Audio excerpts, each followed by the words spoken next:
Hello. This is our big book study of Alcoholics Anonymous. My name is Oliver, and I'm an alcoholic. Let's start with the Serenity Prayer. God, grant us the serenity to accept the things we cannot change, the courage to change the things we can, and the wisdom to know the difference. నమస్కారం అండి. నా పేరు రమణ. నేను తాగుబోతుని. ఆ, ఆలివర్తో పాటు big book చదవటానికి ఇవాళ మళ్ళీ మీ ముందుకు వచ్చామండి. ప్రశాంత్ ప్రార్థనతో మొదలు పెడదాం. దేవా, నేను మార్చలేని విషయములను అంగీకరించుటకు నాకు ప్రశాంతతనిమ్ము. మార్చగలిగిన విషయములను మార్చుకొనుటకు ధైర్యము నిమ్ము. మరియు పైరింటికి గల తేడాను తెలుసుకును వివేకము నిమ్ము. Please.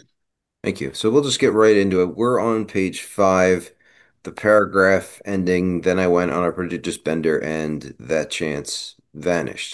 And one thing we were talking about before the meeting is explaining why an alcoholic living in, say, Hyderabad in 2025 should care about this American stockbroker who died in 1971 and what happened to him in the 1920s and 1930s. And the answer to that is that if you're an alcoholic, you'll see yourself in him. And look, I've never been to India in my life. I live in Delaware on the other side of the planet. I don't know that I'll ever come to India. Our cultures are different, our religion's different. Many things about us are different.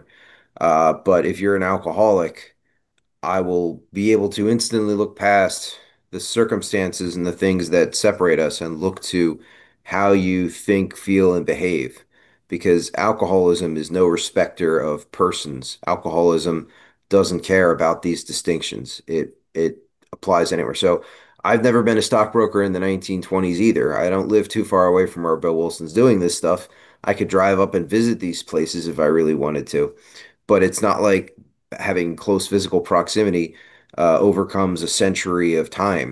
The world is very different from Bill Wilson's world, but I would still identify with, how Bill Wilson feels, how Bill Wilson thinks, and how Bill Wilson drinks. All right. So మనం big book Telugu పుస్తకంలో అయితే మనం ఆ, 5వ పేజీలో ఉన్నామండి. ఆ, అయితే ఇది మొదలుపెట్టే ముందు, చదువుకోవడం మొదలుపెట్టే ముందు, ఇందాక నేను ఆలివర్ని మొదలుపెట్టే ముందు ఒక చిన్న ప్రశ్న అడిగానండి. నేను నాకైతే న్యూ కమర్ గా నేను మొట్టమొదటిసారి మీటింగ్ వచ్చినప్పుడు, బిగ్ బుక్ ఇచ్చినప్పుడు, ఈ కథ చదవమన్నప్పుడు చదువుతుంటే నాకు అనుమానం ఏంటంటే, నేనేదో హైదరాబాద్ లో తాగుతున్నాను. ఇది 2012వ సంవత్సరం నా విషయంలో. ఇవాళ వచ్చిన వాడికి 2025వ సంవత్సరం. అసలు వీడెవడో ఈ బిల్లుట 1971లో చనిపోయేట, 20లో 30లో వాడు చేసినవన్నీ, వాడు తాగినవన్నీ నాకు ఎందుకు, అసలు వాడి కథకి నాకు సంబంధం ఏంటండి అన్న ప్రశ్న కొత్త మిత్రుడికి వస్తుంది. ఇప్పుడు మీరందరూ ఎంచక్కా వచ్చి కూర్చొని వింటున్నారు, కానీ ఇప్పుడు నాకైతే వచ్చింది. మరి మీకు ఎలా వచ్చిందో నాకు తెలియదు. ఆ ప్రశ్నకి జవాబు అడిగాను ఈ మనిషిని, ఆలివర్ని. ఎందుకు నేను చదవాలండి, చదివి నేను ఏం నేర్చుకోవాలి, అసలు వాడి కథకి నాకు సంబంధం ఏంటి, ఈ బిల్లి అన్న మనిషి కథకిను నాకు ఏమిటి సంబంధం అని. అంటే ఆయన జవాబు చెప్తున్నాడు. చూడు బాబు, ఎందుకు మనం చదవాలంటే, నువ్వు కానీ ఆల్కహాలిక్ అయ్యి ఉంటే, కొత్త మిత్రుడికి చెప్తున్నాడు అనమాట ఈ జవాబు, నాకే అనుకోండి. నువ్వు కానీ ఆల్కహాలిక్ అయి ఉంటే, బిల్ ఆల్కహాలిక్ కాబట్టి వాడి కథకి నీలో స్పందన కలుగుతుంది, కలగాలి. ఇప్పుడు నేనే ఉన్నాను అని ఆలివర్ చెప్తాను. నేను నిజం చెప్పాలంటే ఏ, అమెరికాలో ఉన్నాను, డెలవేర్ రాష్ట్రంలో ఉన్నాను. ఇది మీకు అవతల వైపున ఉన్నాను భూమికి. మీరు ఎక్కడో భారతదేశంలో ఉన్నారు, ఇక్కడ వింటున్న వాళ్ళందరూ. మీ సంస్కృతి వేరు, మీ మతం వేరు, చాలా వేరే వేరే ఆ, ఈ విషయాలు ఉన్నాయి మీకు నాకు. అయితే మాత్రం మీరు ఒక్కసారి షేరింగ్ చేస్తే, మీ నాకు ఎంతసేపు మనల్ని వేరు చేసే విషయాలను పక్కకు పెట్టేసి, మన ఇద్దరం ఎక్కడ ఒక్కలాంటి వాళ్ళం అన్నదంటే ఆల్కహాలిక్ అనే విషయం. ఇంకా అది పట్టుకున్నానంటే నేను మీరు ఒకటైపోతాము. నాకు మీ కథ స్పష్టంగా వినిపిస్తుంది. అందుకు మనం బిల్లు కాదు చదవాలి అంటాడు. సో మన పరిస్థితులు కాదు, మన జన్మస్థలం కాదు, మన మతం కాదు, మన భాష కాదు, ప్రపంచంలో తాగుబోతే ఎక్కడైనా తాగుబోతే అన్న విషయం మనం మెల్లమెల్లగా ఈ కథ చదువుకొని గ్రహిస్తాము అని చెప్తున్నాడు. ఆ మాటకు వస్తే నేనేదో బిల్ విల్సన్ పుట్టిన దేశంలో పుట్టాను ఆయన చెప్తున్నాడు. నిజం చెప్పాలంటే బిల్లు తిరిగిన ప్రదేశాలు, ఆయన పుట్టి పెరిగినవి అన్ని కూడా నాకు దగ్గరలో చెరువులో ఉన్నాయి. నేను కావస్తే డ్రైవ్ చేసుకుని కారు ఎక్కి వెళ్ళగలను. దగ్గరికి వెళ్ళగలను కదా అని చెప్పి ఒక శతాబ్దం గడిచిపోయింది. అప్పుడు అమెరికా వేరు, ఇప్పుడు అమెరికా వేరు. నేనేదో దగ్గర ఉన్నాను కాబట్టి నాకు బిల్ విల్సన్ దగ్గరలో ఉన్నాడని, మీరేదో భారతదేశంలో ఉన్నారు కాబట్టి మీరు ఎక్కడ దూరంగా ఉన్నారని అనుకోని అవసరంలా. తాగుబోతే మనం బిల్ విల్సన్ కథలో నేర్చుకుంటుంది ఏంటంటే తాగుబోతుతనం ఆయనది ఎలా ఉండింది, నాది ఎలా ఉండింది ఒక్కసారి చూసుకుంటే అసలు మనం వేరు చేసే విషయాల కంటే మన కలిపే విషయాలు ఎక్కువ ఉంటాయేమో అని ఆయన అభిప్రాయం తెలియజేశారు మొదలు పెట్టే ముందు. ఇది ఉపోద్ఘాతం అనుకోండి. ఎస్, వాళ్ళు. Thank you. This next part actually proves that point pretty well. Bill Wilson has just lost a huge business opportunity because he drank basically the day before it was going to happen. So then he says, I woke up, this had to be stopped. He realizes he has to stop drinking. He just cost himself a lot of money. I saw I could not take so much as one drink because once I have one, I'm going to have 1,000. I was through forever. Before then, I had written lots of sweet promises, but my wife happily observed this time I meant business, and so I did. I have every intention of stopping drinking now. Shortly after, I came home drunk. There had been no fight. Where had been my high resolve? I simply didn't know. It hadn't even come to mind. Someone had pushed a drink my way and I'd taken it. Was I crazy? I began to wonder if such an appalling lack of perspective seemed near being just that. This is an experience that if you're an alcoholic, when you're reading it, you should be nodding your head and or recognizing it and identifying with what Bill Wilson is going through here because this doesn't matter. It doesn't matter if this happened in New York in 1932 or Hyderabad in 2025 or Delaware in 2004 or any it doesn't matter where this happens. This is something that all of us should be able to identify with if you're an alcoholic because we don't have the ability to stay stopped. That's one of the fundamental distinguishing factors of alcoholism. Yeah. Okay. So మనం 5 పేజీల్లో కిందటిసారి ముగించినప్పుడు ఎక్కడ ఆపామంటేనండి, నేను విపరీతంగా త్రాగుడుతో మునిగిపోవడం వలన వచ్చిన మంచి అవకాశం అంతర్ధానం అయిపోయింది అని చదువుకున్నాం. ఏంటంటే ఏదో వ్యాపారంలో చిన్న అవకాశం వచ్చింది, కాస్త డబ్బు సంపాదించుకొని కాస్త పేరు సంపాదించుకోలేమో అన్న చిగురాశ కలిగింది. సరే, మనవాడు తాగుబోతు కాబట్టి కరెక్ట్ గా ఎప్పుడైతే తాగకూడదో అప్పుడే పోయి తాగాడు. పోయింది ఆ అవకాశం అక్కడితో. ఆ, అదృశ్యం అయిపోయింది. అక్కడి నుంచి మొదలు పెడుతున్నాం. నేను జాగృతమయ్యాను అని నేను లేచాను. ఈ త్రాగుడు ఇక ఆపివేయాలి. ఒక డ్రింక్ తీసుకోవడం కూడా నాకు ఎక్కువ అని నేను గ్రహించాను. ఇప్పుడు అర్థమైంది, ఒకటి తాగితే 1000 వరకు వెళ్ళిపోతుంది బండి. ఆ మొదటి డ్రింక్ ఆపాలి అని తెలుసు. ఇక ఎప్పటికీ మద్యంతో నా పని అయిపోయింది. ఇంక నేను తాగలేను అన్న నిజం తెలిసిపోయింది. గతంలో నేను ఎన్నో తీపి వాగ్దానాలు చేశాను, ఎన్నో రకరకాల కథలు చెప్పాను భార్యకి, ముఖ్యంగా భార్యలకి బోల్డ్ కథలు చెప్తాను. మాపేశాను, అయిపోయింది, ఒట్టేశాను, ఈ కథలన్నీ అయిపోయాయి. కానీ ఈసారి నేను స్థిర చిత్తంతో, చాలా దృఢ నిశ్చయంతో ఉన్నాడు అనమాట. చేస్తున్న ఈ ప్రయత్నాలు నా భార్య ఆనందంతో గమనించింది. చాలా పాప ఆనందించింది ఆవిడ. లోయస్, అమ్మయ్య ఇంక మానేసాడేమో కొంప తీసేయండి. మళ్ళీ ఆశ కలిగించడం భార్యకి, కుటుంబానికి. నేను నా ప్రయత్నానికి కట్టుబడ్డాను. ఇది బాగుంది. ఇది అర్థమైపోయింది. మొదటి డ్రింక్ తాగడమే సమస్య, తాగకూడదు, ఆపేస్తాను, ఆపేస్తే అంత బాగుంటుంది అన్నట్లు అక్కడ ఉన్నాడు అనమాట. ఆ తర్వాత కొద్ది కాలానికే నేను తిరిగి తాగి ఇంటికి వచ్చాను. గొడవ అంటూ జరిగింది ఏం లేదు. ఇది చెప్పుకోవడానికి ఏం గొడవ పడలేదు, బయట ఏమి ఇబ్బంది లేదు. నా గొప్ప దృఢ సంకల్పం ఏమైంది? ఏమైంది? ఈ ప్రశ్న అడగాల్సిన అవసరం ఉంది. నాకేమీ తెలియని పరిస్థితి. నా సంకల్పం నా మనసుని తట్టనే తట్టలేదు. అసలు ఇలా ఇలా ఉన్నాను నాకు తెలియలేదు నా మనసుకి. అరే మొన్నే కదా అనుకున్నాం తాగుడు మానేద్దామని, ఏమైంది అసలు ఆ దృఢ నిశ్చయం? ఎవరో డ్రింక్ నా ముందు తోశారు, ఎవరో గ్లాస్ పెట్టాడు, నేను దాన్ని తీసుకున్నాను అంతే. నాకేమన్నా మతి భ్రమించిందా? అసలు నాకేమన్నా పిచ్చెక్కిందా? జరగబోయే దాని గురించి ఏ కొద్దిపాటి ఆలోచన లేకపోవడం, మతి భ్రమించడానికి దగ్గరగా వచ్చానేమో అని ఆశ్చర్యపడసాగాను. ఇప్పుడు ఇందాకలు మనం అడిగిన ప్రశ్నకి నేను ఎందుకు వినాలండి ఈయన కథ, మనం ఎందుకండి ఒకసారి చదువుకోవాలి ఈయన కథ అని అడిగితే ఆయన చెప్పాడు కదా జవాబు. దానికి ఇది చక్కటి ఉదాహరణ అంటున్నాడు. ఇది న్యూయార్క్ లో జరిగి ఉండొచ్చు 32లో, మా ఊర్లో జరిగి ఉండొచ్చు, ఆయన విషయంలో 2004లో, నా విషయంలో ఇంకో సంవత్సరంలో ఇంకో చోట జరిగి ఉండొచ్చు, మీ విషయంలో ఇంకో చోట జరిగి ఉండొచ్చు. కాకపోతే ఈ ఆఖరి రెండు పారాగ్రాఫ్లు చదివితే మానేద్దాం మానేద్దాం మానేశాను అయిపోయింది అని ఎన్నిసార్లు అనుకోలేదు. ఎన్నిసార్లు మనసులో స్థిరచిత్తంతో, దృఢ నిశ్చయంతో, దృఢ సంకల్పంతో వినండి ఆ మాటలు ఎంత గట్టిగా ఉన్నాయో. అలా మనం అనుకోలేదు. భార్యలకు ఎన్నిసార్లు మనం వాగ్దానాలు చేయలేదు, వాళ్ళు ఎన్నిసార్లు ఆశతో ఆనందించలేదు.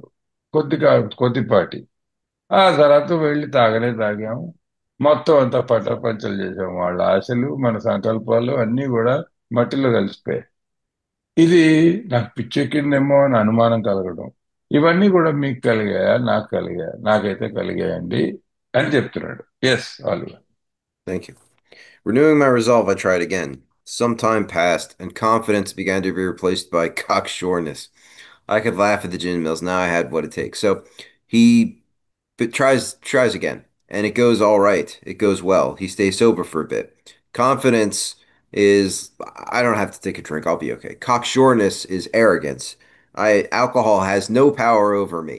I'm gonna go out where there's alcohol and I'm gonna ignore it just to show how strong I am. That's cocksureness. I can laugh at the gym. I could laugh at bars and liquor stores. They don't have any effect on me. One day I walked into a cafe to telephone. In no time, I was beating on the bar, asking myself how it happened. So he somehow drank, despite his cocksureness, despite his ability to resist drinking. Somehow, alcohol found its way into his mouth again. As the whiskey rose to my head, I told myself I would manage better next time. But I might as well get good and drunk then, and I did. This is funny because this still happens. You know, if somebody has time in AA, time sober, and then they drink. I think there is one person that I know who had a beer and came back into AA. Most people who drink a beer or drink one, whatever, don't come back right away. They say, I'll basically what Bill Wilson says right here, I'll manage better next time, but I might as well get good and drunk now. Like, it's very rare to have somebody take one drink and stop. Like, I know people who drink for like a bender, they drink for like a day or two and then stop. But most people, it seems to take them months or years or they never come back. It's very rare for somebody to just have one whiskey and be like, oh, I'm done now. And Bill Wilson's the same way, even though A, it doesn't exist yet. నా సంకల్పాన్ని తిరిగి దృఢపరుచుకుని మరోసారి ప్రయత్నించాను. అలా కొంతకాలం గడిచింది. నమ్మకం స్థానంలో మితిమీరిన ఆత్మవిశ్వాసం చోటు చేసుకోవడం ప్రారంభించింది. జిన్ ఫ్యాక్టరీలను చూసి నేను నవ్వుకోగలిగాను. అందుకు ఏది అవసరమో దాన్ని నేను ఇప్పుడు కలిగి ఉన్నాను. ఏమిటి అవసరం? ఆత్మవిశ్వాసం, నిశ్చయం, సంకల్పం వగేరా వగేరా. ఒక రోజు ఫోన్ చేయడానికి కేఫ్లోకి వెళ్ళాడు. ఊరికే అలా వెళ్ళాడు. కొద్దిసేపట్లోనే ఇది ఎలా జరిగిందా అని నన్ను నేను ప్రశ్నించుకుంటూ బారు బలను బాదుతున్నాను. విస్కీ మత్తు తలకెక్కుతున్న కొలది తర్వాతసారి జాగ్రత్తగా సంభాళించుకోవచ్చు, ఈసారికి మాత్రం గట్టిగా తాగేద్దామని నాకు నేనే సర్ది చెప్పుకొని తాగేశాను. ఇది జరిగింది. ఇది మామూలే. ఇప్పుడు confidence began to be replaced by cocksureness అన్నాడు. ఇక్కడ మనం ఏం రాసామంటే నమ్మకం స్థానంలో మితిమీరిన ఆత్మవిశ్వాసం అన్నారు. కాన్ఫిడెన్స్ అంటేనే ఆత్మవిశ్వాసం. కాక్షూర్నెస్ అంటే ఏంటంటే నేను ఏదైనా తలుచుకున్నది చేయగలను అని మితిమీరిన ఆత్మవిశ్వాసం.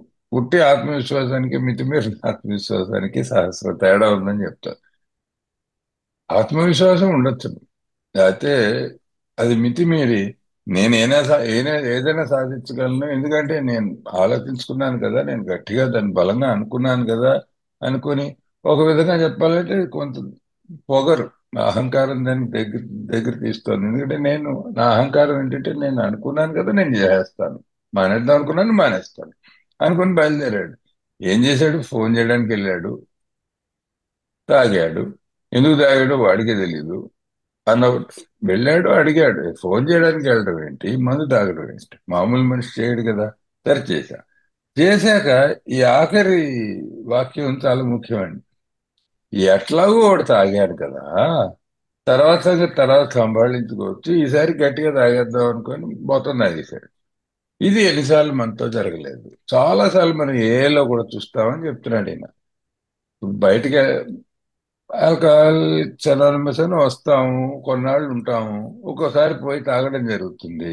పోయి తాగిన వాళ్ళల్లో ఒకటే ఒక బియర్ కానీ ఒకటే ఒక డ్రింక్ కానీ తాగి వెనక్కి వచ్చేసి అయ్యో నేను తాగేశానండి, ఒక్కటే తాగానండి అని చెప్పి వెనక్కి వచ్చిన వాళ్ళు ఎంతమంది ఉంటారు?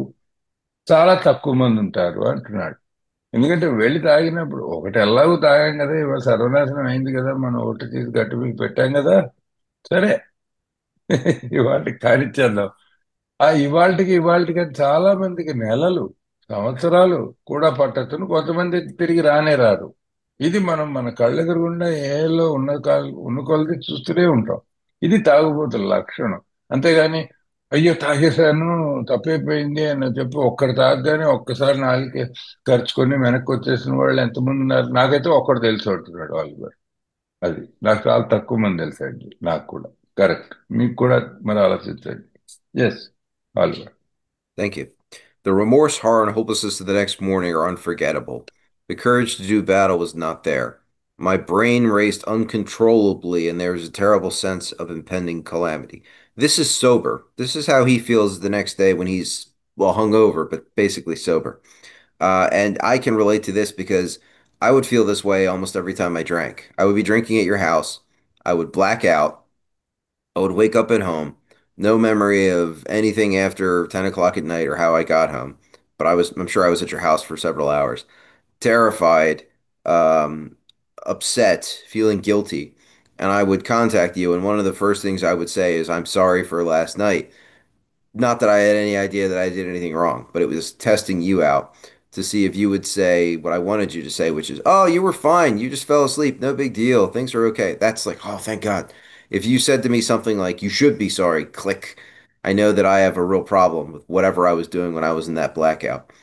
That's the kind of feeling that Bill Wilson's having here. Just they later on in the book they call it pitiful and incomprehensible demoralization. But just this, I don't know what I did last night. I don't know what's wrong, but something is very wrong here. Do you want to translate that, or should I finish out the paragraph? Of course I translate. Thank you. మర్నాటి ఉదయం కలిగిన పశ్చాత్తాపం, నిరాశ, భయం ఎప్పటికీ మరువలేనివి. ఇంకా ఇంకా పోరాటం చేసే ధైర్యం నాలో లేదు.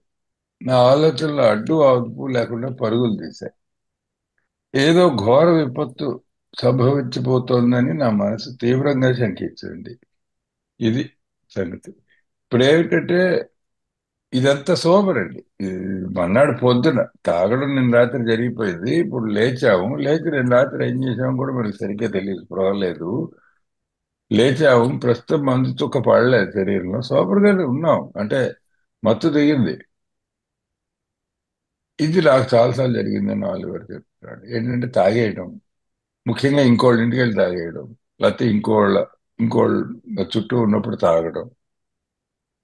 ఎంతవరకు తాగడం అంటే మర్నాడు పొద్దున్న బ్లాక్ అవుట్ అనమాట, ఏం గుర్తులేదు. ముందు రోజు సాయంత్రం జరిగిన విషయాలు ఏంటి, నేను ఏం చేశాను, ఎలా ప్రవర్తించాను, ఏం జ్ఞాపకం లేదు. లేచి అప్పుడు ఉన్న ఒక రకమైన భయం, రాత్రి ఏం చేశాను, రేపు ఏం జరగబోతోంది. ఈ భయాన్ని ఎంత చక్కగా చెప్పాడు బిల్లు. ఎందుకంటే పశ్చాత్తాపం, నిరాశ, భయం, ఇవి నిన్నటి గురించి. పోరాటం చేసే ధైర్యం లేదు, విపరీతమైన బలహీనత. నా ఆలోచనలు అడ్డు అదుపు లేకుండా పరుగులు తీస్తాయి. మెదడు 1000 మైళ్ళ స్పీడ్ లో పరిగెడుతోంది, తిరుగుతోంది అనమాట. ఒక ఆలోచన కాదు, రకరకాల ఆలోచనలు తిరుగుతున్నాయి. అసలు అంతా అగమ్యగోచరంగా ఉంది. ఏదో ఘోర విపత్తు సంభవించబోతోంది. అసలు మరుక్షణం ఏదో అయిపోతుంది, ఏదో ఏదో గండం ఉంది అన్న ఒక విపరీతమైన భయం, తెలియని గూగుల్. ఆ భయం ఏంట్రా నీ భయం అని చెప్పమంటే నేనైతే చెప్పగలిగి ఉండేవాడిని కాదు. భయంగా మాత్రం ఉందండి అని చెప్పగలను. నిన్న చేసిన పనికి ఇలా ఉందని చెప్పగలను. సరే, ఈయన విషయంలో ఏం చెప్పేశాడంటే తాగేశాడు, మన్నాడు పొద్దున్న లేచాడు. ఆలివర్ చెప్తున్నారు, మన్నాడు పొద్దున్న లేచి ఫోన్ చేసి, మొట్టమొదటి విషయం ఆ మిత్రుడికి ఫోన్ చేసి, ఏమంటే నేను రాత్రి జరిగిందానికి చాలా సారీ అండి అని. ముందే చెప్పాడు. ముందే చెప్పేయడం. అంటే ఏంటంటే ఏం చేశానో గుర్తులేదు, ఎందుకు చేస్తున్నారో సారీ తెలియదు, కానీ ఒకసారి సారీ చెప్పేస్తే పోలా. మొట్టమొదటి వాక్యం అది చెప్పినప్పుడు అవతల వాడు ఏం పర్లేదురా, పెసరు ఎక్కువైంది నీకు, నిద్రపోయావు అంతే కదా అన్నాడు అనుకో, అమ్మయ్య గండం గడిచింది. అయితే నిన్న రాత్రి ఏం చేయలేదన్నమాట. అమ్మయ్య దేవుడా, చాలా థ్యాంక్స్ అని ఒకసారి అనుకోడు. అదే ఆ వ్యక్తి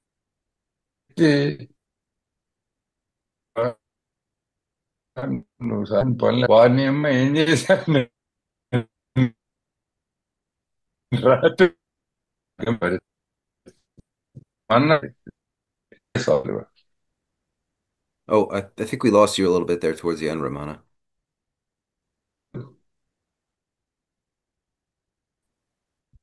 Okay, Pete. So, So still a problem. We can't hear you. Your you video is do. jagged.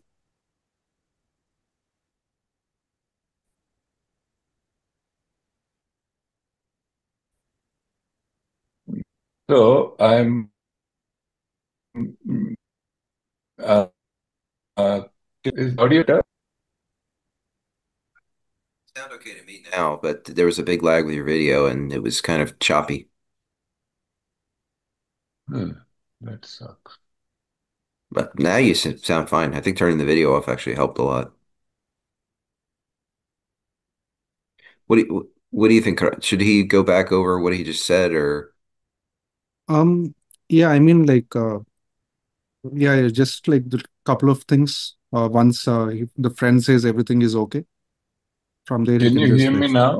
oh Is yeah, it yeah, you yeah, sound better? fine now. audio is good. Yeah. Okay, wonderful. So let me just repeat that quickly and then we'll move on. So ఏం చెప్తున్నారంటేనండి, sorry నా వైపు నుంచి internet ఇబ్బంది కలిగిందండి, sorry. So ఏమంటాడంటే మన్నాడు ఉదయం అసలు మనం నిన్న రాత్రి ఏం చేసామన్న స్పృహ లేని సమయంలో సోబర్గానే ఉన్నాం, మత్తు దిగింది. అయినా కూడా ఏంటంటే ఏదో చెప్పలేని భయం. నిన్న రాత్రి ఏం చేసేసాను నేను, ఏం జరిగిపోయింది, ఏమైనా తప్పు చేశానా, ఎక్కువ తాగేశాను కదా, పశ్చాత్తాపం ఒకటి, నిరాశ, ఏమిటి మందు మానలేకపోతున్నాను, భయం నేను రాత్రి ఏం చేశానని. నా ఆలోచనలు అడ్డు ఆపు లేకుండా పరుగులు తీస్తున్నాయి. ఇందాక నేను అన్నట్టు అన్నని ప్రయత్నించాను, మరి వినబడిందో లేదో. బుర్ర 1000 మైళ్ళ స్పీడ్లో పరిగెడుతూ ఉంటుంది. ఆలోచనలు పుట్ట, ఒక రకమైన భయం, అగమ్యగోచరమైన భయం. ఏంట్రా నీ గుబులు, ఏంట్రా నీ భయం అంటే చెప్పలేను నిజంగా. కాకపోతే భయం మాత్రం ఉంది. అలాగే ఏదో ఘోర విపత్తు సంభవించబోతోందని నా మనసు తీవ్రంగా శంకించింది. అంటే ఏదో అయిపోతుంది, ఏదో గండం వస్తుంది, చచ్చిపోతున్నాం, ఏదో అయిపోతుంది అని విపరీతమైన భయం. ఇది ఆలివర్ ఏం చెప్పారంటే, తను తాగేసి ఎవడో మిత్రుడి దగ్గర మన్నాడు పొద్దున ఫోన్ చేసి సారీ రా బాబు నేను రాత్రి గురించి అని చెప్పడం. అంటే మనకి నేను రాత్రి ఏం జరిగిందో గుర్తే లేదు, జ్ఞాపకమే లేదు, ఎందుకంటే అంత తప్ప తాగేసాం. కాకపోతే ఒకసారి సారీ చెప్పేస్తే సరిపోతుంది కదా, అది. సో వాడు కానీ, ఒరే ఏం పర్వాలేదురా, నువ్వు జస్ట్ ఎక్కువ తాగావు, ఒక్క పిసరు ఎక్కువ తాగావు, ఏం పర్లేదు, పడుకున్నావు అంతే అంటే అమ్మాయి గండం గడిచింది. లేదు, వాడు అవునరా సారీ చెప్పాల్సిందే, నువ్వు రాత్రి చేసిన పనులు ఎలాంటివి అన్నాడు అనుకో, అయ్యే బాబు ఏం చేశాను నేను అని చెప్పి భయం. ఇది ఆయన పరిస్థితి. ఎందుకంటే మన్నాడు పొద్దున్న మనలో జరిగే అంతర్మథనం చాలా ఘోరమైంది అని బిల్ చెప్పింది, మనకు కూడా జరిగి ఉండొచ్చు అని చెబుతున్నాను. Yes Oliver, Thank was you. that did that come through? Yeah, it sounded fine. I mean, obviously I don't speak Telugu, but it sounded absolutely fine. It was clear and smooth. Wonderful. If you understood it, everybody else did. Go ahead. I hardly dare cross the street lest I collapse and be run down by an early morning truck, for it was scarcely daylight. An all-night place supplied me with a dozen glasses of ale, 12 beers. My writhing nerves were stilled at last. A morning paper told me the market had gone to hell again. The stock market's gone down. Well, so had I. The market would recover, but I wouldn't. That was a hard thought. Should I kill myself? No, not now. Then a mental fog settled down. Jim would fix that. So two bottles in oblivion. One thing I like to point out, 2 pages ago, this man was disgusted that his friends were committing suicide. Now he's like, should I kill myself? Yeah, probably, but not yet. First I'm gonna have some alcohol. And but at some point I'll kill myself, but not just yet. And then he drinks himself into oblivion. Yeah. So సరే, ఈ భయం ఇదంతా జరుగుతోంది కదా అప్పుడు ఏమన్నాడు, ఆ, ఇంకా పూర్తిగా తెల్లవారిపోవడంతో నేను స్పృహ తప్పి పడిపోతే పొద్దున్నే వెళ్ళే ఏ రవాణా వాహనం కిందో పడిపోతానన్న భయంతో రోడ్డును దాటే సాహసం కూడా చేయలేకపోయాను.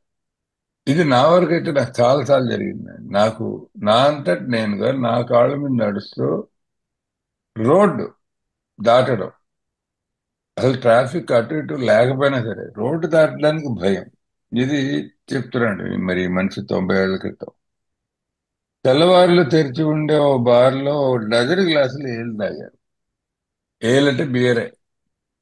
డజన్ గ్లాసులు అంటే డజన్ గ్లాసులు 12 బీర్లు తాగాడు తెల్లారే. అంటే ఏమిటి, నరాలు కొంచెం సెట్ చేసుకోవడానికి ఓ 12 తాగాడు. ఎవడు నాలాంటోడే అనిపిస్తోంది నాకైతే. అయితే గిజగిజలాడుతున్న నా నరాలు చివరకు నెమ్మదించాయి. ఎందుకు ఆ వణుకు అదంతా కూడా కొంచెం చల్లారింది ఓ 12 బీర్లు పడగానే. అప్పుడు ఉదయపు వార్తాపత్రిక షేర్ మార్కెట్ పూర్తిగా నాశనం పోయిందన్న వార్తను అందించింది. అది పొద్దున పేపర్ చదివాడు. ఇంకొంచెం షేర్ మార్కెట్ లో షేర్లు విధ్వంసం జరుగుతోంది. చెప్పుకున్నాం కదా, ఇది తీవ్ర ఆర్థిక సంక్షోభం కలిగిన సమయం. అది 29 నుంచి 33, 34 వరకు ఇదే గడిచింది అమెరికాలో ఆర్థికంగా చెప్పుకోవాలంటే. కానీ మార్కెట్ ఎప్పటికైనా కోలుకోవచ్చు, కానీ నేను కోలుకోలేను. ఇది కష్టంగా ఊడ్చుకోవడానికి చేస్తున్నాడు. ఎందుకంటే మార్కెట్ ఏముంది, కిందకి వెళ్ళిన మార్కెట్ పైకి వస్తుంది, దిగిన ధరలు పైకి వస్తాయి. కానీ నా సంగతి ఏంటి, నేను అసలు ఇంకా చితికిపోయాను అనిపిస్తోంది. ఈ ఆలోచన బాగా బాధ కలిగించింది. నేను ఆత్మహత్య చేసుకుంటే ఇంక మొత్తం అయిపోగొట్టేస్తే ఇక్కడితో శుభం పలికితే ఏమవుతుంది? కాదు, ఇప్పుడు కాదు. ఆ తర్వాత నా మనసు మబ్బులు కమ్మేసింది. జిన్ అంతా సరి చేస్తుందిలే. 2 సీసాలు జిన్ తీసుకున్నాను, అన్నీ మర్చిపోయాను. ఇది వీడి కథ.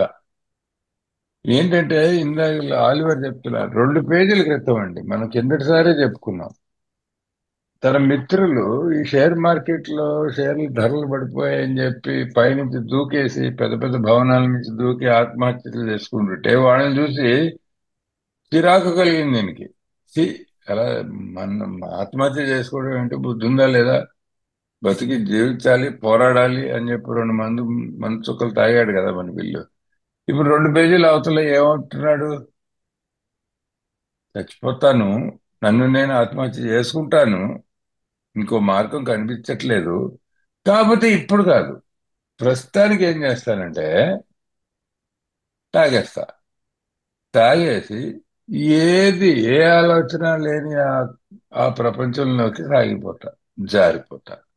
అది మన పరిస్థితి ఇప్పుడు. Yes, Oliver. Thank you. The mind and body are marvelous mechanisms, for mine endured this agony 2 more years. So this is 1932. He gets sober in December of 1934. As we can see, there are a couple periods in there where he is in rehab, but basically for 2 more years, he's living like this.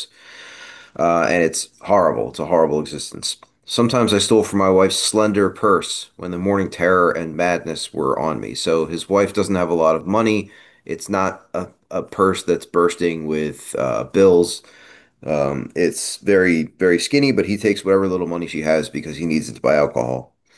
Again, I swayed dizzily before an open window or the medicine cabinet where there is poison, cursing myself for a weakling. He wants to kill himself, but he doesn't have the guts to do it, is what he tells himself. So he's like, why am I not killing myself? It must be because I'm a coward. There were flights from city to country and back as my wife and I sought escape. This is what I've heard called the geographic cure for alcoholism. Your problem is where you live. You should just move to another part of your country or move to the other side of the planet or move to Antarctica or move to the middle of the desert somewhere and you'll be okay. And this does not work. And Bill Wilson would spend a lot of time in Vermont, where he was born and raised. But apparently, he spent a lot of time at his brother-in-law's farm in Brattleboro, Vermont, which is sort of in the southeastern section. But it doesn't really matter where I go, and it didn't matter where Bill Wilson went because we're in the bondage of self, and wherever I go, there I am. I'm the same man in America that I would be in India or China or Antarctica. And that man, if he's in active alcoholism, is going to look for a way to escape from reality. And that's what Bill Wilson found. Wherever he went, he would find ways to drink. New York, Vermont, anywhere, doesn't matter. Then came the night when the physical and mental torture was so hellish, I feared I would burst through my window, sash and all. Somehow I managed to drag my mattress to a lower floor lest I suddenly leap. So he drags his mattress to a lower floor so if he jumps out of the window, it won't kill him. This is how insane he is. A doctor came with a heavy sedative. The sedative was a substance called chloral hydrate. It's an intoxicant, but it isn't very common. It's mostly medical. Next day found me drinking both gin and sedative. And I'm one who has mixed drugs and alcohol. When I'm drunk, if you put any drug in front of me, I'll take it. I'll try it. I really don't care. And Bill Wilson's the same way. I mean, you're supposed to be sobering up on this stuff, and he's just mixing it with his gin. This combination still landed me on the rocks. People feared for my sanity, so did I. I could eat little or nothing when drinking, and I was 40 pounds underweight. My friend Rick D says that this kind of drinking is like paying rent on a house that burned down. This is usually where we die. This is end stage alcoholism. You can't eat, you're mixing drugs and alcohol, and you are rapidly losing weight. Yeah. అన్ని మర్చిపోయే ప్రదేశానికి వెళ్ళిపోయాడు కదా. ఇప్పుడు మనిషి మెదడు, శరీరం అమోఘమైన యంత్రాలు వంటివి. అందువల్లనే అవి నా ఈ వ్యధను ఇంకో 2 ఏళ్లు భరించాయి. మరో 2 ఏళ్లు అంటే ఇది 1932లో జరుగుతోందండి ఇప్పుడు చెప్తున్న విషయాలు. 34 డిసెంబర్లో బిల్ సోబర్ అయ్యాడని మనం తర్వాత తెలుసుకుంటాం. సో ఈ 2 ఏళ్లు ఇంకా తాగుతూనే ఉన్నాడు. మధ్యలో 1-2 సార్లు రీహాబ్కి వెళ్తాడు, అది మనం చూస్తాము. ఇటు వచ్చి మరో 2 ఏళ్లు ఈ భయంకరమైన త్రాగుడు సాగించాడు, మనలో చాలా మంది లాగా. ఉదయం భయాందోళనలు, అయోమయం నాలో తాండవం ఆడినప్పుడు కొన్నిసార్లు కొద్దిపాటి డబ్బును నా భార్య పర్సులో నుండి దొంగిలించేవాడిని. ఇంకా నేను ఒక్క విషయం చెప్పాలండి, వ్యక్తిగతంగా చెప్పాలంటే నాకు మొట్టమొదటి వాక్యం బిల్ కథలో నాకు బాగా హత్తుకున్నది ఏంటంటే ఇది, నా భార్య పర్సులో నుండి దొంగిలించేవాడిని. ఎందుకంటే నేను చాలా రోజువారీగా దొంగిలించేవాడిని. నా భార్య పర్సులో రూ. 500 నోటు తీసుకునేవాడిని నేను రోజు. ఆవిడ స్నానానికి ఎప్పుడు వెళ్తుందా అని చూసి ఆవిడ స్నానానికి వెళ్ళగానే నేను ఫస్ట్ చేసే పని ఏంటంటే రూ. 500 నోటు పర్సులో దుబ్బేయడం. సో నాకు అక్కడ మొదటి ఓహో బిల్ లాంటి వాడిని నేనని అనిపించిందేమో. సరే, పక్కకి వెళ్తే బలహీనుడు బలహీనుడి నైనందువలన నన్ను నేను నిందించుకుంటూ తెరచి ఉంచిన కిటికీ ముందరనో విషమున్న మందుల బీరువా ముందరనో తల తిరుగుతూ ఊగుతూ ఉండేవాడిని. బలహీనుడు దేనికి? ఆత్మహత్య చేసుకోవడానికి. అంటే నాకే కానీ ధైర్యం ఉంటే ఆత్మహత్య చేసి చచ్చిపోయేవాడిని, మొత్తం ఈ కథంతా ముగిసిపోను అని అనుకున్నాడు చాలాసార్లు. కాకపోతే నాకు ధైర్యం లేదేమో అని తనకు తాను చెప్పుకుంటున్నాడు. ఈ పరిస్థితి నుంచి తప్పించుకోవడానికి నేను నా భార్య నగరం నుంచి పల్లె ప్రాంతానికి, పల్లె ప్రాంతం నుంచి నగరానికి తిరుగుతూ ఉండేవాళ్ళం.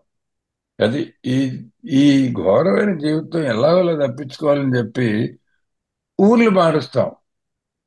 దీన్ని ఇంగ్లీష్లో జియోగ్రఫిక్ క్యూర్ అని అంటారు. జియోగ్రాఫిక్ అంటే భౌగోళికమైనది, క్యూర్ అంటే సరే విరుగుడు. సో ఆల్కహాలిజంకి విరుగుడు ఏంటంటే మన ఊరు మారడం. భౌగోళికంగా అంటే వేరే ప్రాంతానికో వేరే దేశానికో వెళ్ళిపోవడం.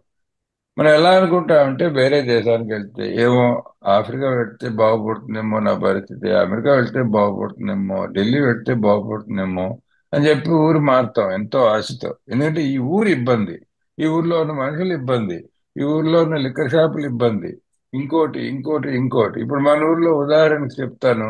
మన దేశంలో నేను చాలాసార్లు అనుకున్నానండి, గుజరాత్ వెళ్ళిపోతే, అహ్మదాబాద్ వెళ్ళిపోతే. ఎందుకంటే గుజరాత్ డ్రై అండి. గుజరాత్లో అట్లీస్ట్ అధికారికంగా అయితే మందు షాపులు ఉండవు. నేను అక్కడికి వెళ్ళిపోయి ఉందామా, ఏదో ఒక ఉద్యోగం చూసుకుని, ఎందుకంటే అక్కడికి వెళ్ళిపోతే అక్కడ మందు ఉండదు కదా. హైదరాబాద్ లో మందు షాపులు ఉండడమే కదా మనకి ఇబ్బంది. ఇలాంటి పిచ్చి ఆలోచనలు ఉంటాయి మనకి. ఏదో ఊరు మారితే మన తీరు మారుతుందని చెప్పి ఏమీ మారదు. ఎందుకంటే మనం ఎక్కడికి వెళ్ళినా మనం ఉంటాం కదా మనతో పాటు. మనతో పాటు మన ఆల్కహాలిజం ఉంటూనే ఉంటుంది. కాకపోతే ఇలాంటి విరుగుడు వెతుక్కోవడం సహజం. ఈ ప్రయాణాలు చేసి ఏదో ఆశపడడం కూడా సహజం. ఇది వీళ్ళకి కూడా జరిగింది. బిల్ భార్యకి కూడా అతనితో పాటు పాపం. ఒక రాత్రి నేను శారీరకంగా మానసికంగా ఎంత నరకాన్ని అనుభవించానంటే, కిటికీలోంచి కిటికీ చట్రంలోంచి సహా కిందకు దూకేస్తారేమో భయపడ్డా. అది పైనుంచి దూకేస్తారేమో అని భయపడ్డా. ఏం చేశాడు, ఎలాగోలా నా పరుపులు కింద అంతస్తుకి ఈడ్చుకుపోయాను, లేకపోతే నేను పైనుంచి దూకేసి ఉండేవాడిని. ఒక డాక్టర్ గారు వచ్చి పెద్ద మోతాదులో మత్తు మందు ఇచ్చారు. ఈ మత్తు మందు పేరు కూడా చెప్పారు, ఆలివర్ క్లోరల్ హైడ్రేట్ దాని పేరు. సో మన్నాడు చూస్తే ఆ మత్తు మందుతో పాటు జిన్ను కలిపి తాగుతున్నాను. ఇది కదా, డాక్టర్ ఏం చెప్తాడు, మత్తు మందు ఇచ్చినప్పుడు ఇదిను విస్కీ మిక్స్ చేయకూడదురా బాబు, రెండు కలపకూడదని చెబుతాడు. అది కలిపి తాగేయడం మన నైజం. ఎందుకంటే ఏదో ఒకటి మనకు శరీరంలోకి లోపలికి ఏం వెళ్తోంది అన్న స్పృహ కూడా లేకుండా తాగడం. ఈ రెండింటి కలయిక నన్ను త్వరగా అధఃపతళానికి నెట్టేసింది. నా మానసిక పరిస్థితి గురించి అందరూ చాలా భయపడ్డారు, నాకు భయం వేసింది. తాగుతున్నంతసేపు కొద్దిగానో లేక అసలేమీ తినలేకపోయేవాడిని. దాంతో నా బరువు ఉండవలసిన దానికంటే 40 పౌండ్లు తక్కువగా ఉంది. అంటే సుమారు 20 కిలోలు తక్కువగా ఉందన్నమాట. ఇది ఆలివర్ వాళ్ళ మిత్రుడు రిక్ డి అని ఒక ఆయన ఉన్నట్ట. ఆయన చెప్తాట, మనం ఈ పరిస్థితి చేరుకునేటప్పటికి, అంటే శారీరకంగా కూడా బాగా దిగజారిపోయి మానసికంగా భయాందోళనతో ఉంటూ ఆ అసలు ఆల్కహాలిజం పూర్తిగా మన ఆవరించిన ఈ తరుణంలో, జీవితంలో మనం ఎలాంటి వాళ్ళు అంటే, గాలి బూడిదైపోయిన ఇంటికి ఇంకా అద్దె కట్టుకుంటున్నాం మనం. అలాంటి పరిస్థితి మనది. ఈ తరుణంలోనే చాలా మంది ఆల్కహాలిక్ చనిపోతారండి. ఇది చావుకు చాలా దగ్గరైన పరిస్థితి. నాకు ఇదే పరిస్థితి వచ్చింది. డాక్టర్ కూడా చెప్పాడు, పోతావురా, కొద్ది కాలంలో పోతావని చెప్పాడు. ఈ పరిస్థితి ఇంకా ఏదో ఒకటి జరగకపోతే, ఏదో ఒక మార్పు జరగకపోతే ఇది ఇంచుమించు ఇంకా ఆ అంతానికి ఆరంభం అన్నమాట. ఇది నిజంగా చెప్పాలంటే. Yes, Oliver. Thank you. My brother-in-law is a physician, and through his kindness and that of my mother, I was placed in a nationally known hospital for the mental and physical rehabilitation of alcoholics.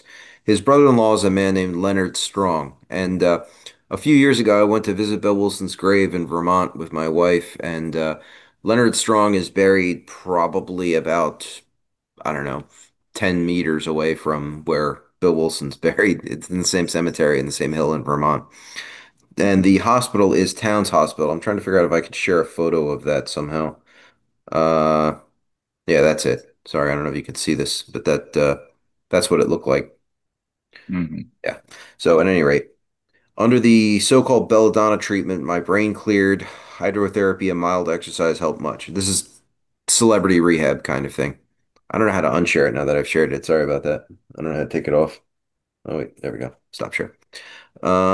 Best of all, I met a kind doctor. This is Dr. Silkworth, who wrote the doctor's opinion, who explained that though certainly selfish and foolish, I had been seriously ill bodily and mentally. So Dr. Silkworth is explaining to him that he's not an evil man.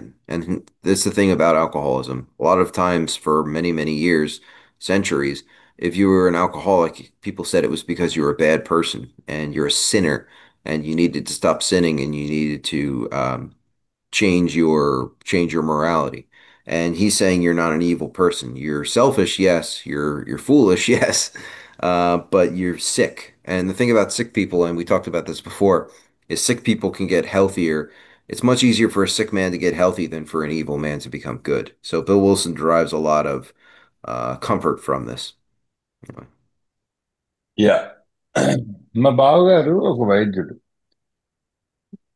ఆయన ఆయన దయ వలన, మా అమ్మగారి దయ వలన, నన్ను తాగుడికి బానిసలైన వారి శారీరక మానసిక పునరావాస కేంద్రంగా దేశంలో మంచి పేరున్న ఆసుపత్రుల్లో చేర్చారు.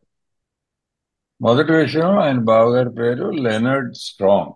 ఆయన ఒక డాక్టర్, ఆస్టియోపాథిక్ డాక్టర్ అన్నమాట ఆయన. సో ఆలివర్ ఆ మధ్యన బిల్ విల్సన్ ఆ, ఎక్కడైతే ఆయన్ని ఉంచారో, ఆయన భౌతిక ఆయన పాతి పెట్టారో సరే అక్కడికి వెళ్ళారు. వెళ్తే అది ఆ శ్మశానం ఎక్కడుంది? వెర్మాంట్ రాష్ట్రంలో ఉంది.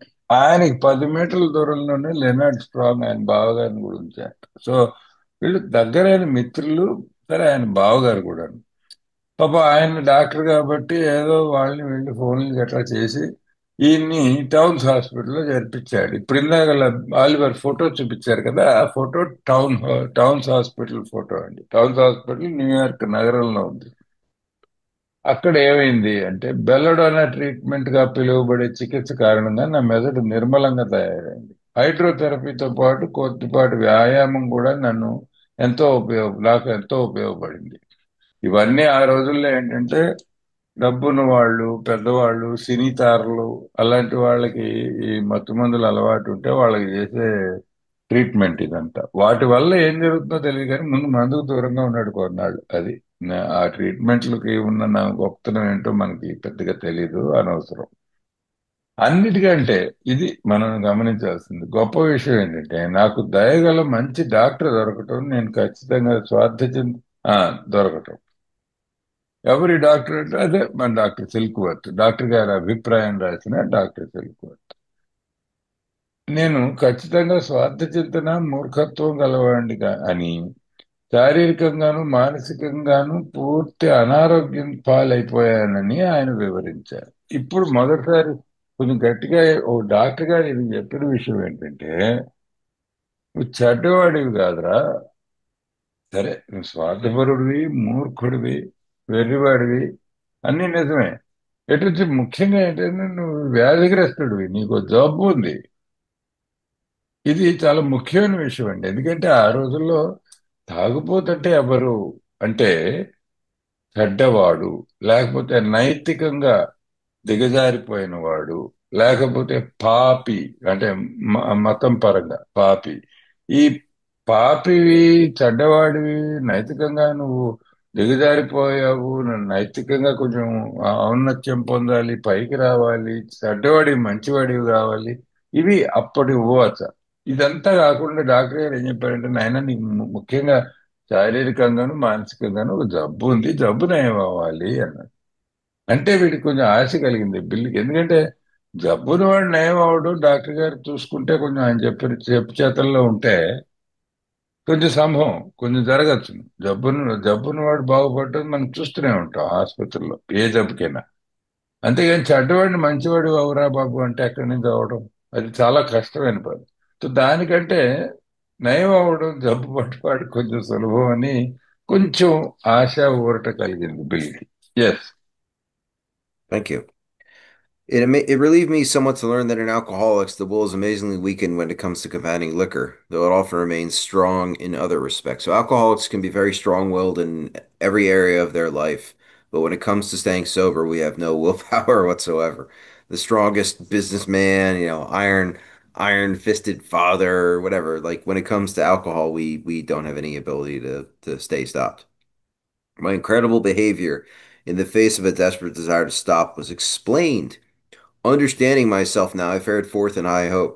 For 3 or 4 months, the goose hung high. I went to town regularly, made a little money. Surely this is the answer, self-knowledge. So if he stays sober for 3 or 4 months after this, and he's really happy about that, he thinks that now that he understands intellectually his alcoholism, that he'll be okay. That it's just a question of watching for his triggers, that it's a question of uh, being explainable. And so now that I understand intellectually what's wrong with me, all I have to do is watch for my anything that could lead me to a drink, and I'll be all right. And for 3 or 4 months, this actually works. Yes. త్రాగుబోతులకు మిగిలిన విషయాల్లో తరచూ దృఢచిత్తం కలిగి ఉన్నప్పటికీ, మిగిలిన విషయాలు అంటే జీవితంలో మరే విషయం తీసుకోండి, వ్యాపారం విషయంలో అనుకోండి, చదువు విషయంలో అనుకోండి, మరో విషయం అనుకోండి, లేకపోతే కుటుంబ వ్యవహారాల విషయంలో అనుకోండి, అనుకున్న పని చేయడం అన్న గుణం ఉంటుంది, దృఢ చిత్తం ఉంటుంది. అంటే సొంత ఇచ్ఛను నడుపుకొని దాని ప్రకారం నడుచుకొని జీవితాన్ని ఒక విధంగా నడుపుకునే ఆత్మవిశ్వాసం. నిజం చెప్పాలంటే కార్యసాధకులు కూడా ఉంటారు ఆల్కహాలిక్స్ చాలా మంది. అయితే ఆల్కహాల్ని ఎదుర్కొనే విషయంలో మాత్రం వారికి చిత్తం ఆశ్చర్యకరంగా బలహీనపడుతుందని తెలుసుకోవడం నాకు కొంత ఉపశమనాన్ని కలిగించింది. ఇది విషయం. ఉపశమనాన్ని ఎందుకు కలిగించింది? ఓహో, నాలాగే వేరే వాళ్ళు కూడా ఉంటారనమాట. ఆల్కహాలిక్ అందరికీ ఇబ్బంది ఉంటుందన్నమాట. అదేమిటో తెలియదు కానీ ఆల్కహాల్ విషయం వచ్చేటప్పటికి నా ఇచ్ఛ, నా దృఢ నిశ్చయం, నా ఆలోచన అన్నీ కూడా బోల్తా పడతాయి. త్రాగుడిని ఆపాలన్న తీవ్రమైన కోరిక ఉన్నప్పటికీ నా ప్రవర్తన మాత్రం నమ్మశక్యం కానంతగా ఎందుకు ఉంటుందో నాకు వివరించబడింది. ఇది ముఖ్యంగా జరిగిందండి, వివరణ జరిగింది. డాక్టర్ గారు పూర్తిగా ఇదిరా నీ జబ్బు లక్షణాలని మొట్టమొదటిసారి విదితంగా స్పష్టంగా చెప్పారు ఈయనకి. నా పరిస్థితి ఇప్పుడు నాకు అర్థం కావడంతో, అదండి సంగతి. ఇన్నాళ్ళు అగమ్య గోచరమైన పరిస్థితి ఇప్పుడు అర్థమైంది. ఇన్నాళ్ళు అసలు ఏమిటవుతోంది నాకు అన్న ఆ, ఆ అనుమానంతో ఉన్న వ్యక్తికి ఇప్పుడు అర్థమైంది కదా. గొప్ప ఆశతో ముందుకు సాగగలిగాను. అమ్మయ్య, ఇప్పుడు అర్థమైపోయింది కాబట్టి నన్ను నేను బాగు చేసుకోగలను. నేను రోజు పట్టణానికి వెళ్ళడం జరుగుతోంది, కొంత డబ్బు కూడా సంపాదించాను. ఖచ్చితంగా నా సమస్యకి ఇదే సమాధానం: సొంత పరిజ్ఞానం, సెల్ఫ్ నాలెడ్జ్. నా గురించి నాకు తెలియడం వల్ల నేను స్వస్థతకు దారిలో ఉన్నాను.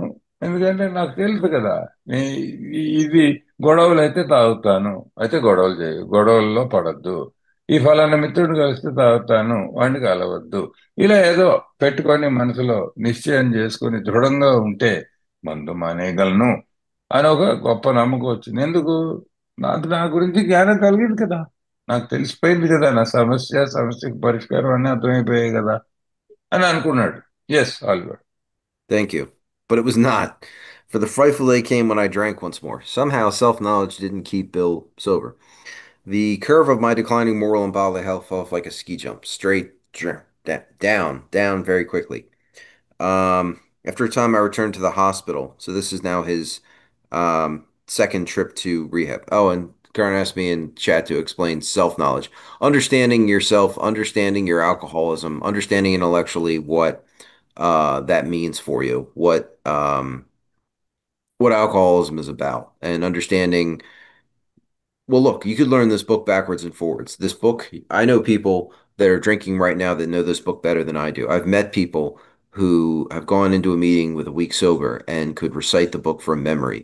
It astounded me, and yet they can't stay sober because they don't apply it. And so knowledge is just theory. It's about doing these things. Like there are a lot of things that I know I should be doing or could be doing that I'm not doing.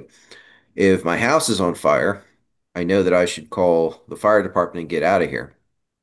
I know that, but I could just stand here and watch the house burn down and watch myself burn up with it, right? So knowing something and doing something are very different things. And so what Bill Wilson has here is just knowledge. And the thing about this disease is that knowledge might take me through some situations when I have my guard up, when I have my mental defenses up, but it will not take me through every situation. There's going to be a period where, like Bill Wilson went into a cafe to make a phone call and then he drank. Here, I mean, in his autobiography, he doesn't even say he remembers how he picked up. He just knows that he did. After a few months, he just suddenly drank again, and he doesn't even remember how it happened because eventually your guard is going to be down and your alcoholism is going to sneak in like a thief in the night and get you. So he goes back to the town's hospital for rehab treatment number two. This was the finish, the curtain, it seemed to me. My wary and despairing wife was informed it all ended with heart failure during delirium tremens, so, physical death, where I would develop a wet brain, perhaps within years, total insanity. She would soon have to give me over to the undertaker or the Assam. The undertaker is the man who buries people. So, funeral, basically. You're either going to be buried underground or you're going to be placed into a mental institution. And it's going to be one of those two things. They did not need to tell me. I knew and almost welcomed the idea. It was a devastating blow to my pride. So, I'm sorry, Ramana, do you want me to stop there or do you want me to keep going? Yeah, yeah, please. Yeah. Okay. Sorry, you can see my raised hand, but that's okay. It's okay. కానీ అది సమాధానం కాదు. ఏదంటే సమాధానం కాదు, సొంత పరిజ్ఞానం. Okay, ఇక్కడ సొంత పరిజ్ఞానం అంటే ఏమిటి అని కరెంట్ చాట్ లో పెడితే ఆలివర్ చెప్తున్నారు. సొంత పరిజ్ఞానం అంటే ఏంటి? నా గురించి నేను తెలుసుకోవడం. ఈ ఆ, నేపథ్యంలో ఏంటంటే, ఆల్కహాలిజం నేపథ్యంలో ఏంటంటే, నేను ఆల్కహాలిక్ని, ఆల్కహాలిజం అనే జబ్బు అనేది ఒక జబ్బు, ఈ జబ్బుకి ఫలానా లక్షణాలు, ఈ లక్షణాలకు విరుగుడు ఇది, ఇవన్నీ తెలియడం పరిజ్ఞానం. పరిజ్ఞానం పనికొస్తుందా అంటే, జీవితంలో కొన్ని పరిస్థితులు ఎదుర్కోవడానికి జ్ఞానం అవసరం. జ్ఞానం లేకపోతే ఎట్లా? బానే ఉంది కదా. జ్ఞానం వేరు, దాన్ని మనం చేయడం వేరు, మనం కార్యాచరణలో పెట్టడం వేరు. కార్యాచరణకి మేధస్సు లో మన జ్ఞానానికి చాలా తేడా ఉంది అంటాడు. ఇప్పుడు చాలా సులభంగా చెప్పాలంటే, ఇప్పుడు బిగ్ బుక్కే ఉందండి. బిగ్ బుక్ మొత్తం 165 పేజీలు కూడా బట్టి బట్టి గటగట చెప్పగలిగిన వాళ్ళు ఉన్నారట. ఇప్పుడు ఆలివర్కి తెలిస్తే ఒక వారం 10 రోజులు సోబరమైన పుస్తకం చదివేసి వాళ్ళు మంచి పదునైన వాళ్ళు, తెలివైన వాళ్ళు, పుస్తకం వెనక నుంచి ముందుకి, ముందు నుంచి వెనక్కి చెప్పగలిగిన వాళ్ళు బోల్డ్ మంది ఉన్నారు. ఈ ఒక్క పదం పొల్లిపోకుండా చెప్పగలరు, కానీ సోబర్గా ఉండలేరు. సో సోబర్గా ఉండటానికి పుస్తకం కట్టత పట్టడానికి చాలా తేడా ఉంది. కట్టత పట్టడం బిగ్ బుక్ పరిజ్ఞానం. కానీ బిగ్ బుక్ చెప్పుకున్నట్టుగా కార్యాచరణలో పెట్టి మన దైనందిన జీవితాన్ని మలుచుకొని దీనికి అన్వయించుకొని, ఇందులో చెప్పిన పద్ధతి మందు మానడం ఉంది చూడండి, అది సోబర్ అవడం. కార్యాచరణ వేరు, పరిజ్ఞానం వేరు. అట్లాగే ఇంకా సులభమైన ఉదాహరణ చెప్పారు. ఏంటి? ఇప్పుడు ఇల్లు కాల్ ఇల్లు నిప్పట్టుకుంటే ఏం చేయాలి? ఏం చేయాలంటే, మనం ఫైర్ ఇంజిన్ వాళ్ళని పిలవాలి, ఫైర్ డిపార్ట్మెంట్ని పిలవాలి. ముందు మనం ఇంటి బయటకు వెళ్ళి నిల్చోవాలి. ఇంట్లో కాలుతున్న ఇంట్లో నిల్చోకూడదు. ఇది అందరికీ తెలిసిన విషయమే. ఇది జ్ఞానం, పరిజ్ఞానం. మనకి ఎవరో చెప్పారు, పెద్దలో, నాన్నో, అమ్మో, పక్కోడో ఎవరో చెప్పారు, నేర్చుకున్నాం, బాగుంది. ఇది మెదడులో ఉంది ఈ జ్ఞానం. కానీ ఇల్లు అంటుకుందే అనుకోండి, అలా వెళ్తూ చూస్తూ ఉంటే ఇల్లు కాలుతుంది, ఇంటితో పాటు నేను కాలుతా. సో కార్యాచరణ ఏం చేయాలి? నా జ్ఞానంలో ఉన్న, మెదడులో ఉన్న విషయం చెయ్యాలి. అది సమాధానం కాదు. సొంత జ్ఞానం ఒక్కటే సరిపోదు, కార్యాచరణ అవసరం. ఇది, దీన్ని మనం జీవితంలో పాటించాలి, మనం అనుకుంటున్న ఈ సూత్రాలను. ఇది సమాధానం కాదు అని ఎలా తెలిసింది దీనికి? ఎందుకంటే నేను మరలా తాగిన భయంకరమైన రోజు రానే వచ్చింది బిల్లుకి. క్షీణిస్తున్న నా నైతిక, శారీరక ఆరోగ్యాలు మంచులో ఉవ్వెత్తున ఎగసిపడే స్కీయింగ్ జంప్ లాగా కిందకు పడ్డాయి. ఇక్కడ పర్వతాల మీద మంచు బాగా పడినప్పుడు శీతాకాలంలో స్కీ చేయడానికి వెళ్తారు మనుషులు. అది ఎలా ఉంటుందంటే, ఉవ్వెత్తులు ఇలా పై వరకు, అంటే ఐస్ కాబట్టి జారుతుంది కాబట్టి పై వరకు మనిషి జారి ఉమ్, పైనుంచి ఆ పల్లల నుంచి ఇలా జారి పైకి ఎగురుతారనమాట. అదొక ఆనందం చేసేవాళ్ళు. ఆ స్కీ జంప్ లాగా పైకి ఎగిరాడు, మళ్ళీ ఢామ్ అని కింద పడ్డాడని చెప్తున్నాడు. ఈ కథ అంతా స్కీయింగ్ గురించి ఎందుకు కానీ, పడ్డాను అని చెప్తున్నాడు. అంటే పరిజ్ఞానంతో కొంచెం పైకి వెళ్ళాను, కొంచెం ఎగిరాను, కానీ పూర్తిగా కిందకు పడ్డాను. కొద్ది కాలానికి నేను ఆసుపత్రికి తిరిగి వెళ్ళాను. మళ్ళీ రెండోసారి మనం రీహాబ్కి వెళ్తున్నాం. అది బిల్ డబ్ల్యూ గారు చేసిన సాహస కృత్యం ఇది.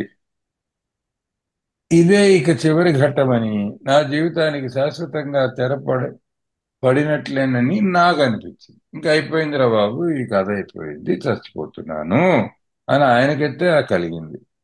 ఏడాదిలోగా భయానకమైన మానసిక అస్తవ్యస్త స్థితిలో గుండె ఆగి చనిపోవడం కానీ, లేక మెదడు మొద్దుబారిపోవడం కానీ జరగవచ్చునని నా కోసం అలసిపోయి తీవ్రమైన నిరాశతో బతుకుతున్న నా భార్యకు తెలియజేయబడింది. సో డాక్టర్ గారు భార్య మాడుకుంటూనే విన్నాడండి. చెప్పాట, వీడు గుండెనా అయిపోతుంది, వీడు బుర్రైనా చెడిపోతుంది అని చెప్పాడు డాక్టర్. అంటే వీడు చాలా విషమ పరిస్థితిలో ఉన్నాడమ్మా నీ భర్త అని చెబుతున్నాడు డాక్టర్. ఇది ఈయన చెవిన పడింది. నన్ను త్వరలోనే ఆమె కాటి కాపరికి అప్పగించడమో, అండర్టేకర్ అని మాట వాడతాడు. అండర్టేకర్ అంటే సరే, ఇంకా శ్మశానానికి పట్టుకెళ్లే ఏర్పాట్లు చూసే వ్యక్తి అనమాట.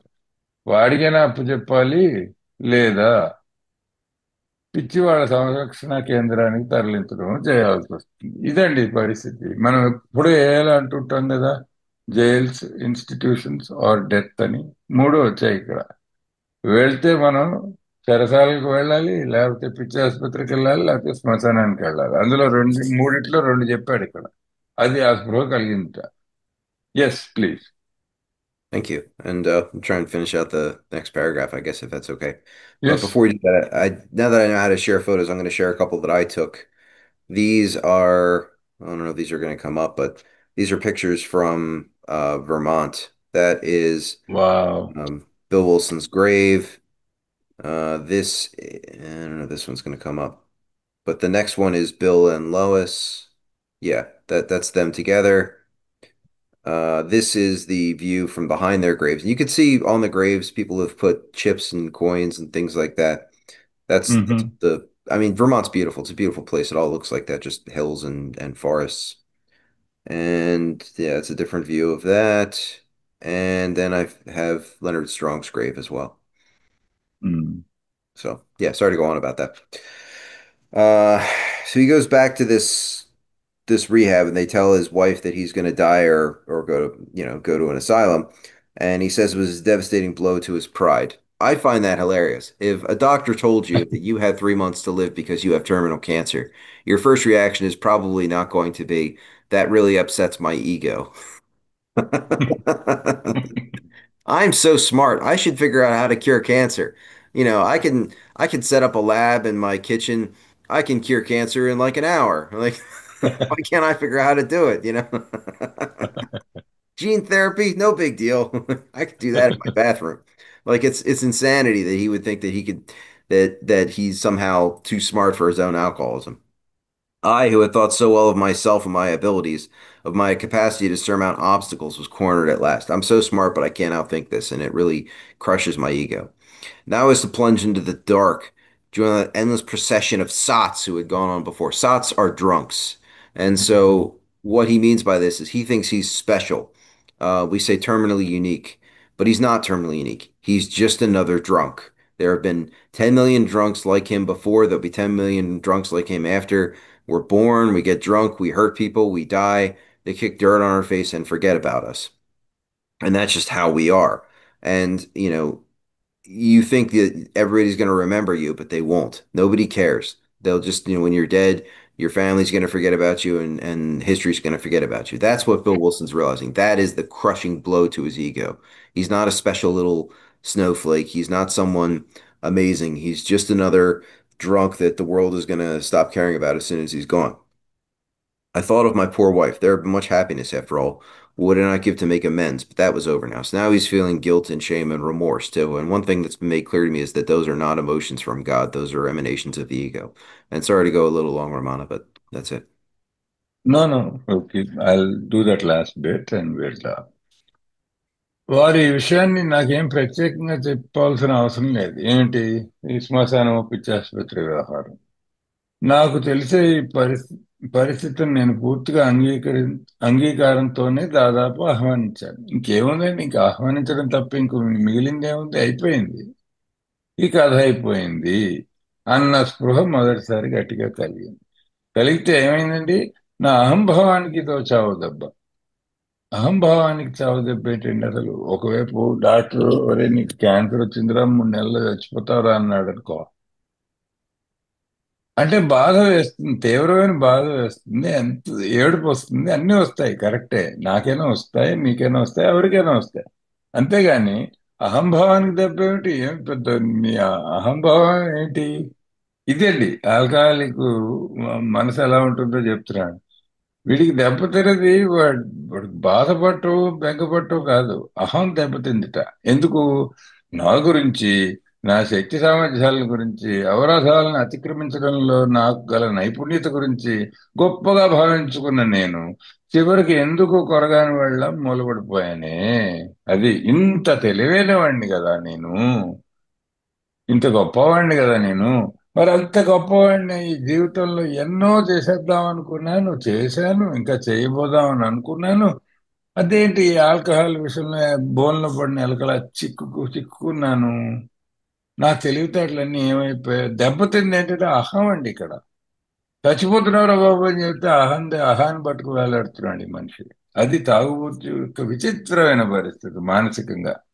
అంధకారంలో పూర్తిగా మునిగిపోయి అంతర్లేని త్రాగుబోతులు ఊరేగింపు గతంలో ఎక్కడికి జరిగిందో నేను అక్కడికే చేరబోతున్నాను. అయ్యో నేనేదో చాలా తెలివైన వాడిని, వేరే వాడిని, నన్ను ప్రపంచం గుర్తుపెట్టుకుంటుంది, చరిత్ర పుటల్లో నా పేరు సువర్ణాక్షరాలతో రాస్తారు, ఇవన్నీ అనుకున్నానే.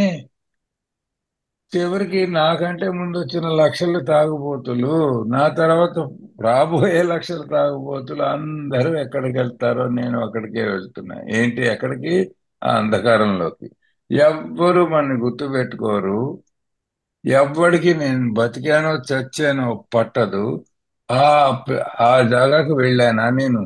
చివరికి అక్కడగా వచ్చాను. అయ్యో ఎన్ని ఆశలతో బయలుదేరానయ్యా, ఎక్కడికి వచ్చాను అని చెప్పి ఇప్పటికి కూడా వాడికి బాధపడుతుండు. వాడు అహమే, వాడి ఈగో బాధపడుతోంది. అప్పుడు నిర్భాగ్యురాలైన నా భార్య గురించి ఆలోచించాను. గతంలో మా జీవితాల్లో ఆనంద గడియలు చాలా ఉన్నాయి. ఆనందం లేకపోలేదా అంటే ఉందండి. అక్కడ అక్కడ ఆనందం లేకుండా ఎలా ఉంటుంది? ఇద్దరు కలిసి చాలా కాలం సహచర్యం చేశాం ఇప్పటికి. అయితే పరిస్థితిని సవరించుకోవడానికి ఏ త్యాగానికైనా నేను సిద్ధమే కానీ ఇప్పుడు అదంతా అయిపోయింది. ఇవన్నీ నిజమైన మాటలు కాదండి, ఉత్తుత్తి మాటలు. అంటే ఇవి కూడా అహంలోంచి వచ్చిన మాటలే. ఎందుకంటే ఆ అహాన్ని పట్టుకుని వేలాడుతున్నాడు ఇంకా. నేను ఏదైనా చేసేస్తాను. ఏదైనా చేయగలిగిన వాడైతే ఎప్పుడో తాగుడు మాని ఉండొచ్చుగా. మానలేకే కదా ఈ పాకులంటే గొడవ, ఈ చెత్త అంతాను, ఈ పీడంతా వచ్చింది అందుకేగా. ఇంకా నేను ఎందుకు మానలేకపోతున్నానన్న విషయం పట్టుకోలేకపోతున్నాడు. కాకపోతే మానలేకపోతున్నాన్న బలమైన విషయం తెలిసి వచ్చింది.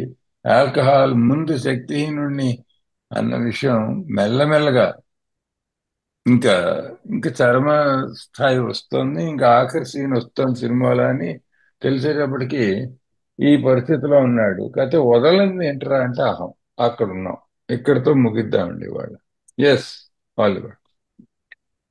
Well, we're now over time, so I guess we should close with the responsibility pledge and yes sir. open up for questions. But thank you all for being here today, and thank you for helping me. I am responsible when anyone anywhere reaches out for help. I want the hand of A always to be there, and for that, I am responsible. ఒకసారి మనం నేను బాధ్యుడను అని చెప్పుకుందామండి. నేను బాధ్యుడను. ఎవరైనా ఎక్కడైనా ఎప్పుడు సహాయం కోరినా ఏ యొక్క సహాయ హస్తం ఎల్లప్పుడూ అతడు ఉండాలని నేను కోరుకుంటాను. అందుకు నేను బాధ్యుడను. నన్ను ఇవాళ సోబర్గా ఉంచినందుకు, ఇవాళ మాతో మీరందరూ పాల్గొన్నందుకు ఎన్నో ధన్యవాదాలు. ఆలివర్ చెప్తున్నారు, నేను కూడా చెప్తున్నాను. ఇక్కడ రికార్డింగ్ ఆపేయచ్చు కరణ్. ఏమైనా ప్రశ్నలు సమాధానం ఉంటే మాట్లాడుకోవచ్చు.